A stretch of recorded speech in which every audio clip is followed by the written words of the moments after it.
Hello बच्चों, स्वागत है आपका स्टोरी बुनकर चैनल में। मैं नीतू, आपकी कहानी दोस्त। आज की कहानी है नीला सियार। एक घने हरे भरे जंगल के किनारे एक गांव के निकट एक डरपोक शियार रहता था। उसका नाम था लंबी चीख। अपना अधिक समय वह एक गुफा के भीतर छिपकर ही बिताता था, क्योंकि वह दूसरे सब जानवरों से बहुत डरता था। कभी कभी लंबी चीख डरावने सपने देखता था। वह सपने देखता था कि एक विशाल बाघ, जिसके पंजे नुकीले और भयंकर थे, उसका पीछा कर रहा था। लंबी चीख सिर्फ उस समय अपने को सुरक्षित महसूस करता था जब संध्या होने पर वह अन्य सियारों के झुंड में शामिल होकर संध्या का गीत गाता था। उस पल वह अपने को बहुत विशिष्ट समझता था, क्योंकि बाकी सियारों की तुलना में वह बहुत ऊंचे और लंबे समय तक चीख सकता था। लंबी चीख को कई बार भूखा ही रहना पड़ता था, क्योंकि वह शिकार करने से डरता था। एक बार उसने सारा दिन कुछ भी नहीं खाया और उसके खाली पेट में गड़गड़ाहट हो रही थी। वह चुपके से गांव के बाजार के निकट आया और एक झाड़ी के पीछे छिप गया। स्वादिष्ट मसालों में पकाई जा रही खिचड़ी और कोफ्तों की बढ़िया सुगंध घरों से बाहर आ रही थी। 2 बच्चे गन्ना चूस रहे थे।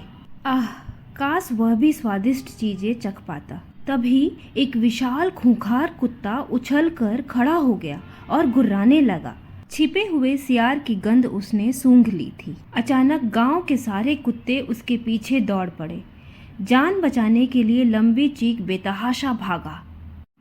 भयंकर कुत्तों के कड़कड़ाते जबड़ों से सियार कुछ ही फीट की दूरी पर था। बचने के लिए वह एक रंगरेज के घर के आंगन में घुस गया। जैसे ही वह आगे दौड़ा, रस्सी पर लटकी रंगी हुई साड़ियां उसके चेहरे से टकराईं। अपनी बची हुई शक्ति लगाकर सियार जोर से कूदा और छपाक से नीले रंग से भरे एक हौज में जा गिरा।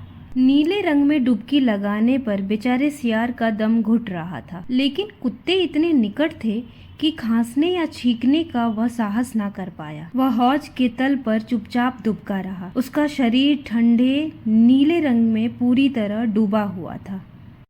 कुत्ते उस हौज के आसपास चक्कर लगाते रहे और सूंघते रहे, पर सियार का कोई सुराग उन्हें ना मिला। आखिरकार कुत्तों को विश्वास हो गया कि सियार बच निकला था और वह वहां से चले गए। जब चारों ओर शांति हो गई तो लंबी चीख ने अपनी नाक हौज से बाहर निकाली। उसने हर तरफ सूंघा। कुत्तों की गंध बहुत दूर थी। कोई कुत्ता उसे दिखाई ना दिया। लंबी चीख ने कुछ आवाजें सुनी। आवाजें निकट आ रही थी। रस्सी पर लटकी जो साड़ियां सूख गई थीं, उन्हें रस्सी से उतारने के लिए रंगरेज का परिवार आंगन के अंदर आ रहा था। जब एक चमकदार नीले जानवर को एक हौज से बाहर कूदते उन्होंने देखा तो वह आश्चर्यचकित हो गए। सारा परिवार चीखने चिल्लाने लगा। लंबी चीख के मन में बस एक ही बात थी, यहाँ से बच के निकलो। जितनी तेज अपनी लंबी टांगों पर वह दौड़ सकता था, उतनी तेज अपने जंगल के घर की ओर वह दौड़ पड़ा। अनोखे नीले जानवर को देखकर जंगल के सारे जीव गांव के लोगों से भी अधिक हैरान हुए। शायद इसके जहरीले दांत हो, बाघ ने सोचा। कौन जाने वह कितनी ताकत से प्रहार कर सकता है और उसके नाखून कितने तेज हों। खरगोश डर से चिंता करने लगा। क्या देवराज इंद्र ने हम सब पर शासन करने के लिए इसे यहाँ भेजा है? चतुर बंदर सोचने लगा। इसलिए अपनी सुरक्षा के लिए सब जानवरों ने वहाँ से भाग जाना ही उचित समझा।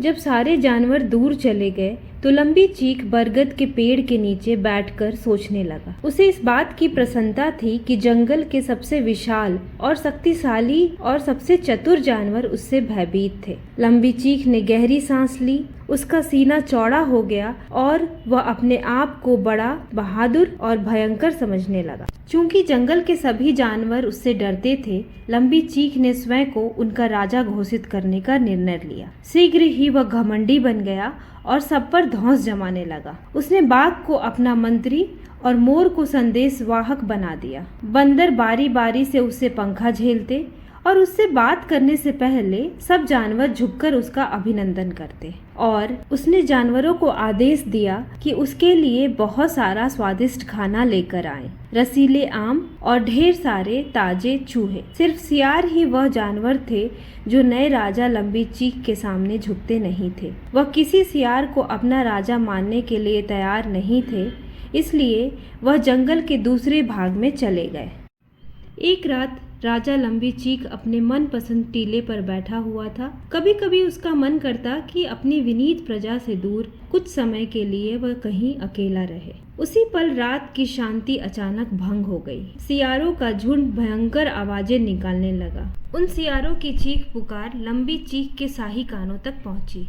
यह आवाजें सुनकर उसके लिए अपने को रोक पाना असंभव था। अपने साथी सियारों की पुकारों का उत्तर देने की इच्छा उसके मन में बहुत प्रबल थी। लंबी चीख भूल गया कि वह जंगल के जानवरों का राजा था। आकाश में अभी अभी उदय हुए चांद की ओर उसने अपना मुंह किया और जीवन की सबसे ऊंची और सबसे लंबी चीख मारी। जब जंगल के अन्य जानवरों ने राजा को सियार की तरह चीखते सुना तो सब हैरान हो गए। वह सब दौड़ते हुए, रेंगते हुए, उड़ते हुए जंगल से बाहर आए। अचानक सबने देखा कि चमकीली नीले रंग की खाल वाला यह पशु एक सियार था। यह जानकर कि उन सब के साथ धोखा हुआ था, वह आग बबूला हो गए। गुर्राते हुए, फुफकारते हुए, चीखते हुए सब सियार पर झपटे और खदेड़ कर उसे वहां से भगा दिया। नीला सियार अब जंगल का राजा ना रहा था। लंबी चीख को फिर से खाना जुटाने के लिए शिकार करना पड़ता था। उसकी खाल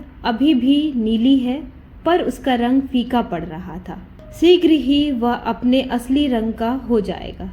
फिर शायद दूसरे सियार अपने झुंड में वापस आकर संध्या का अपना गीत गाने दे। इस बीच भारत के लोग एक नीले सियार की कहानी सुनते हैं जो रात में अकेले बैठकर चीखता है, चीख जो इतनी लंबी और दुखद होती है जितनी कि अब तक किसी ने नहीं सुनी।